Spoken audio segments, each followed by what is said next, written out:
বাবাজি এবং সাক্ষ্য দিচ্ছে এ বনের মধ্যে কিনা দুষ্ট আত্মা ছিল, দুষ্ট আত্মার কারণে কিনা এ বন বিভিন্ন রোগ জ্বালায় ভুগছিল।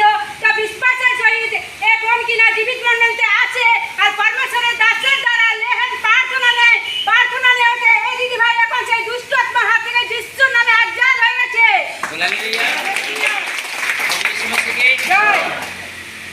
সামনের সপ্তাহে সবাই যারা এসেছিলে আর এই বোনের সাক্ষী শুনো এমন জোরে বল সবাই শুনতে পাচ্ছি।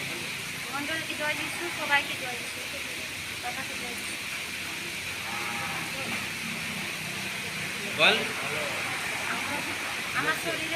আমার শরীরে দুষ্ট আত্মা ছিল এবং সে হলো মনসা। সে আমার শরীর থেকেও কোনো আমার শরীরে যা রোগ জ্বালা ও যবে থেকে এসছে তবে থেকে আমার শরীরে অনেক জ্বালা যন্ত্রণা অনেকই ভোগছিলাম। তো আমার পাড়াপড়শিরা আমার মামি যে আমাকে একবার বলেছিল যে এখানে আয় আর এখানে এলে ভালো হয়ে যাবি। আমি বিশ্বাস করছিলাম যে আমার মনসা মা থাকতে আমি কেন ওখানে যাবো। আমি তো ওকে বিশ্বাস করি, ওকে বিশ্বাস করে ও আমার সব কথাই শুনতো, কিন্তু আমার শুধু এইটুকু ছাড়া দিচ্ছিল নি। আমি যখন বলতাম আমার যে এই রোগ জ্বালা হয়েছিল যে কেন আমার ভালো হয়েছিল নি, এই আমার কোনো উত্তর পেয়েছিলাম নি, ওর কোনো উত্তর পেয়েছিলাম নি। তারপরে আমি এখানে এসে জানছি, বুঝছি, ভালো মন্দ সব কিছুই বুঝছি। তারপরে পাপা পিতাকে যখন ডাকি আমার সব কিছু মুক্ত হয়ে গেছে শরীর থেকে। যে ছিল দুষ্টাত্মা কত বছরের ছিল? 1 বছর। 1 বছর ধরে দুষ্টাত্মা ছিল। আর কার সেবা করতো? জগতে কার সেবা করতো?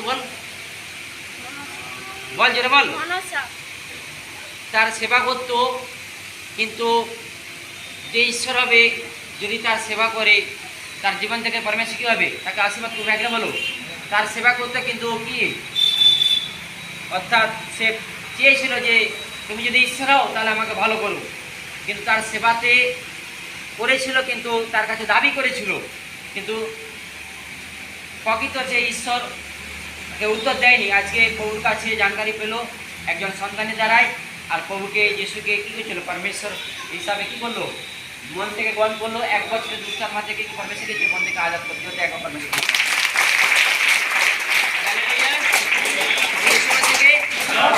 এই জন্য পরমেশ্বর চাই। পরমেশ্বর বলছে আমি সৃষ্টিকর্তা, আমি রচনাকর্তা, যে আমার কাছে আসবে আমি ঠিক করব।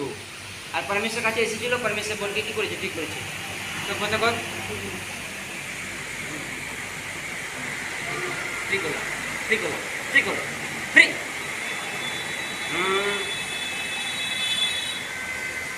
চল চল।